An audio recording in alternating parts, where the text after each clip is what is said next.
The Science of Mind by Ernest Holmes. Read by Michelle Ingalls. April 4th. Nothing can be hidden.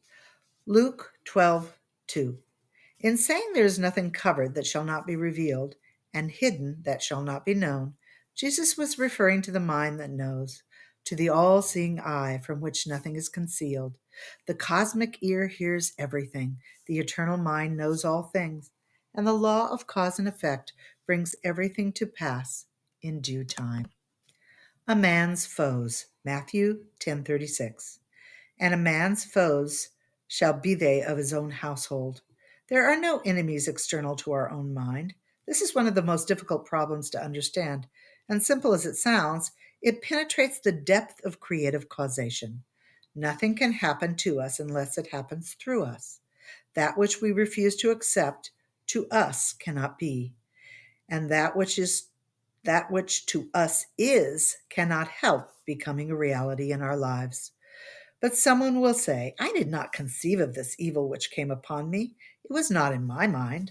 The question then arises, can any particular evil be real to one if he refuses to entertain it in his thought? The answer must forever be, it cannot. This is one of those hard sayings, which it is difficult to understand, but the principle involved is plain. If we can divorce our lives from the thought of evil, from receptivity to it, if we can bring our mentality to a place where it no longer conceives evil, then evil cannot exist for us. The proof of this doctrine remains for individual conviction through experience, but it is well worth trying. The reward of true visioning. Matthew 10:41. He that receiveth a prophet in the name of a prophet shall receive a prophet's reward, and he that receiveth a righteous man in the name of a righteous man shall receive a righteous man's reward. There comes to each the logical and exact result of his own receptivity. To each, life brings the reward of his own visioning. To the pure, all is pure. To the righteous, all is righteous. And to the good, all is good.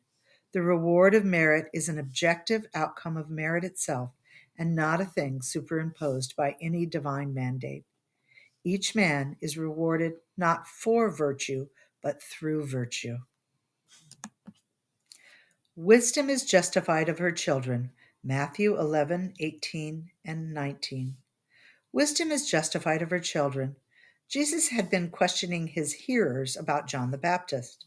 For John came neither eating nor drinking, and they say, he hath a devil.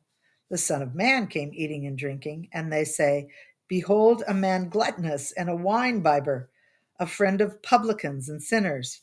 But wisdom is justified of her children. This shows that the world ever finds some flaw in human character. If a man fasts, he is possessed of a peculiar idea, and if he feasts, he is a materialist and a glutton. But Jesus would have us understand that virtue consists neither in eating nor drinking, nor yet in abstaining from eating and drinking. Wisdom is justified of her children. A man may desire to fast and be wise, or he may desire to feast and still be wise. Virtue is independent of any material form which it may take. The children of wisdom look to the inner and not to the outer for justification. Wisdom knows neither publican nor sinner, but is conscious only of herself, though she may dress in many garments. If one believes that virtue consists in fasting, then virtue appears to him through fasting. But to him who finds no virtue in fasting, feasting may appear to be a greater virtue. We are over concerned with non-essentials, straining at gnats while swallowing mountains of superstition.